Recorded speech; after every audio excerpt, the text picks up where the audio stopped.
Welcome to SanfordFlipMath. We are in section 7.3 in the Springboard Algebra 2 book. We are working on solving quadratic equations by factoring. The basis that we are working from is it's called the zero product property. And the basic gist of it says if I have two things multiplied to get 0, then one of those things has to be 0. And so the heart of what we have to do is get our equation to equal 0 and then make it about multiplication.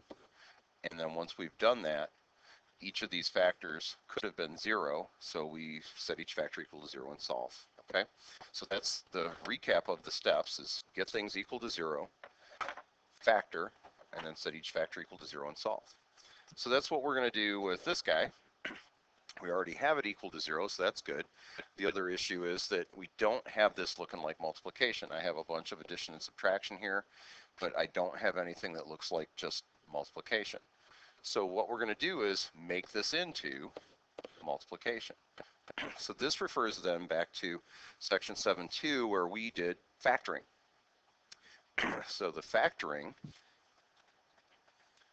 has a little bit of a process involved with it. So why don't we go ahead and do that. Okay, so we're going to factor x squared plus 5x minus 24.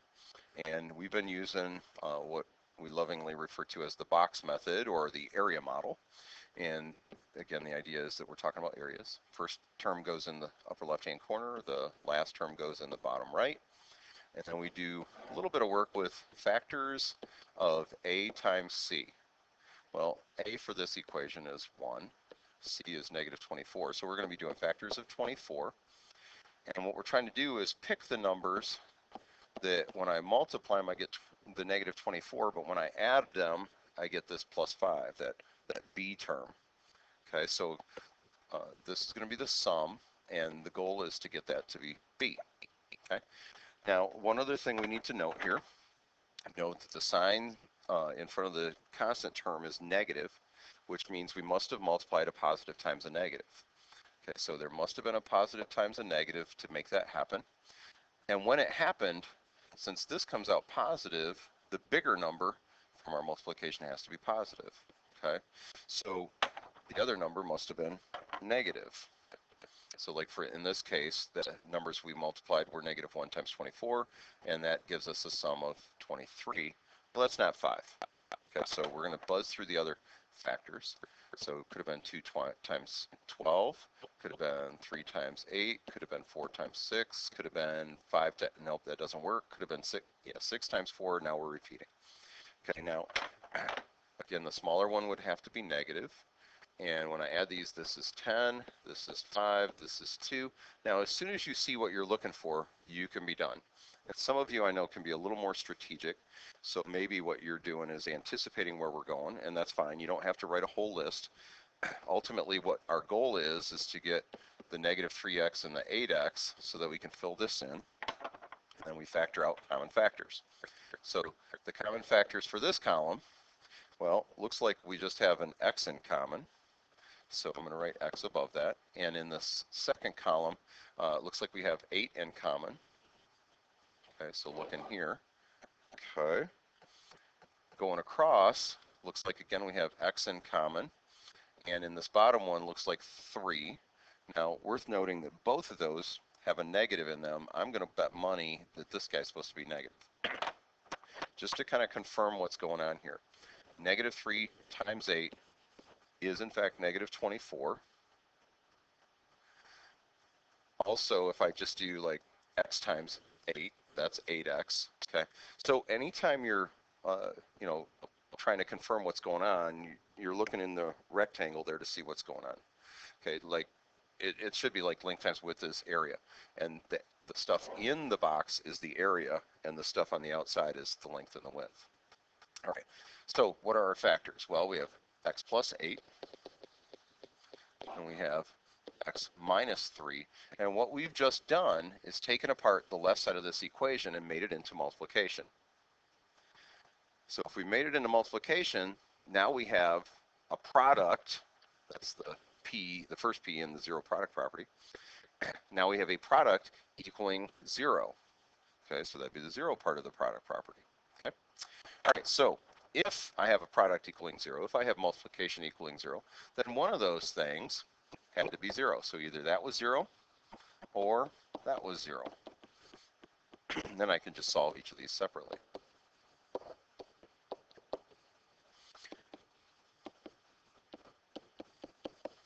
Okay, x can't be two things at the same time, so it's or. Yes, you must write them both. Yes, you must write the word or in there. The only other option would be as if you listed it as a set. So something like that, and there are fancier ways to write it. Okay, so just to recap, again, we need multiplication that equals 0. If you don't have multiplication, then you factor. And set each factor equal to 0. You say, this factor could have been 0 or that factor could have been 0. And then you solve each of them. Now, if you were to check this, you would take the -8 and put it back into x and see that you do, in fact, get 0. Take the 3 and put it back in for x into both of those x's and see that you do, in fact, get 0. Okay? Okay. Okay, let's do, we're going to try and get 3 more examples in, and we'll see how time goes. But the idea is that I need you to see them happen in different setups. Okay, we're going to do one more like the one we did, and then we'll do some uglier ones. Okay, all right, so again, same process. We're going to factor. It's already equal to 0, that's good. Okay, so now we're going to factor. Now, some of you may be able to look at this and just know how to factor this. I'm going to do the box. I'm not going to recap every detail of everything, but you'll see it happen, okay?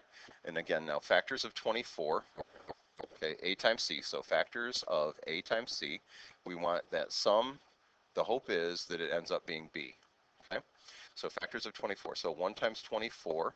Now, sign-wise, this is positive, which tells me the signs have to be the same. If they are the same, they are whatever the sign is. So both 1 and 24 here have to be the same sign, and when I add them up, I get 25, and lo and behold, that's what I was looking for anyway. I mean, I can go through the 2 times 12 and the 3 times 8 and the 4 times 6, but honestly, if you see what you're looking for, be done. We don't care about the rest of this stuff. Okay, so this is going to be 1x and 24x, or as we've said in the previous video, you can switch where that was. If you want to put 24x where 1x is and 1x where 24x is, that's fine. Okay, so factoring the first column, I see an x in common. I don't really see anything else. In the second column, I just see a 1. There's nothing in common here. This top one's 1 times x, the bottom one's 1 times 24. I guess that's it. Going across now, the top one, common factor is x. The bottom one, I see 24 in common. Okay. So this is going to be x plus 1 and x plus 24. Okay, so now again, the 0 product property says if I have multiplication equaling 0, then one of those factors had to be 0. So set each factor equal to 0 and solve.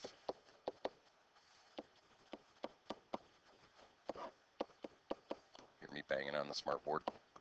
Write the word or in there. Color me done. All right, not so bad. Let's do another one. Okay, so again, the 0 product property says that I need a product equaling 0. Well, right now I have neither. I don't have a product, and I don't have the equal 0. I need equal 0. So what I have to do is subtract 2 from both sides to get that equal 0.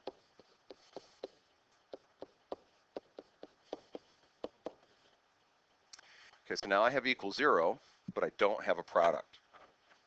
So I need to factor. This is where the whole factoring method comes in.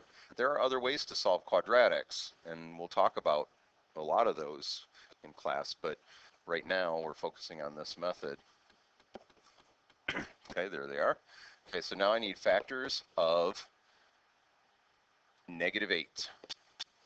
Because remember, this is a times c, and now this time I have a number in front, which, you know, for most of us is the bane of our existence. So we're like, I hate that. So, you know, we just have to, okay, so we have to include that a times c.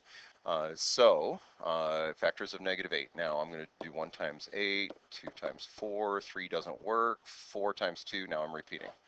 Okay, remember that we're talking about a negative here. So we had to do a positive times a negative, and we know that the bigger number is going to be positive. So we're talking about something like this. And the sum, which we're hoping is B, would either be 7 or 2. And it looks like that's our 7. Okay, so we'll use this guy. Okay, and I know I'm moving along, but that's because this is our third example now, and I think we're going to be doing okay. All right, so factor out here, so I have 4x. In the second column, 1. It looks like since both are negative, we probably want a negative there. We'll double check that. Okay, top row, let's call that x, and the bottom row, let's call that 2. And should it be a negative? Well, I have 2 times -1 is -2, so I don't think I need a negative on the 2. Okay, so factoring looks good. So 4x minus 1 is x plus 2. Okay, so again, I know I keep saying this, but the idea is zero product property says if I have a product equaling 0, then one of those factors has to equal 0. So I have a product now. It's multiplication. I've factored it, equaling 0. So one of those factors had to be 0. And then we just solve each factor. So add 1, divide by 4. Oh, Mr. Sanford, that's a fraction. Yep, sure is. Okay, minus 2, minus 2. So I know most of you will not be excited to check that one, but you can check it. Put it in as a decimal, whatever you want. Okay, and we are done with that. Okay, we are going to do one more example, and then we'll be done. Okay, so the issue on this one, again, is much like the issue on the last one. For the zero product property to work, we need a product to equal 0, and I don't see equals 0 here. So we're going to move stuff around. Now, there are two schools of thought here. We could move everything to this side, but that means moving two things. Or we could move everything to that side, and we only move one thing, but then it's going to make the 3x squared negative. I am not a fan of the x squared term being negative. I just don't find that fun. So what I'm probably going to do here, I guess since I'm here and you're not with me, is just go ahead and move everything to the left side. And, you know, again, you can disagree with that move all day. That's fine. I'm okay with that. Okay, I'm going to add 6x. And I know some of you are trained professionals in this, and you could have done all of that at the same time. And that would have been sweet, awesome. Okay, so let me just eyeball it to make sure I got my signs right.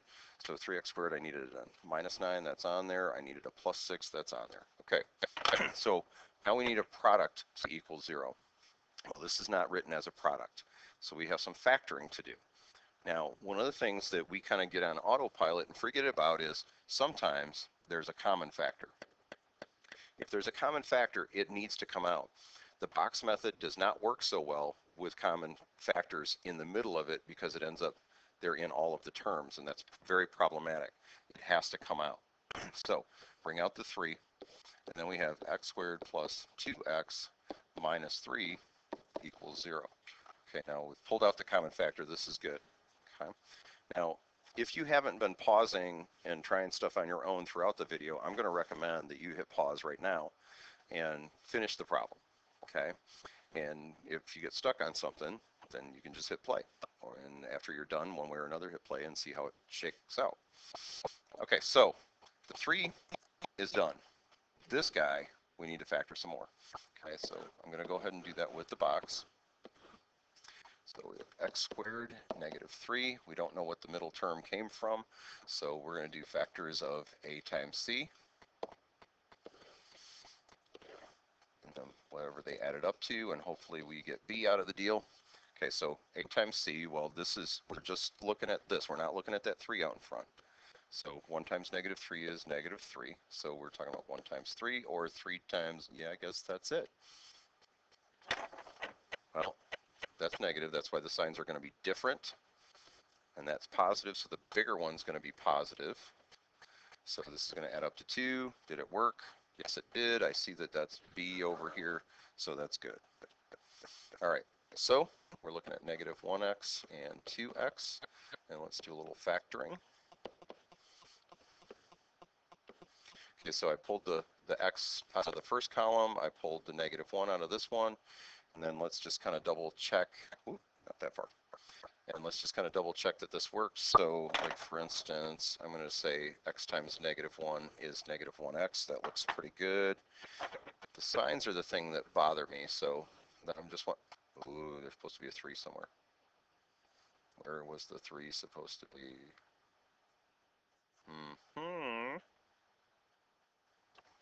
Well, Sanford did a biff. I wrote 2x here, and that's supposed to be 3x.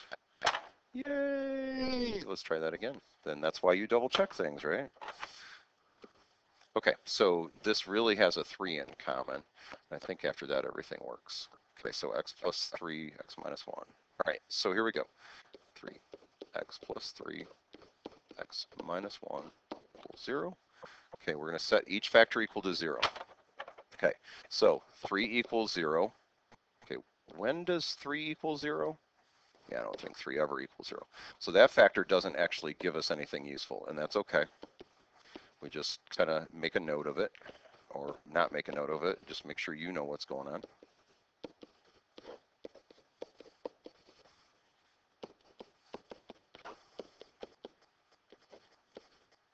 Okay, and remember that x can't be two things at the same time, so we're going to write the word or in between, and I think we are good. Okay, and anything you want to check in there, you can. Remember, I would recommend going back to the original equation to check, just because if you make a mistake along the way, you won't note that in your checking process. Okay, well, we're going to leave it at that. Thanks so much for watching. This is Sanford Flip Math. Bye.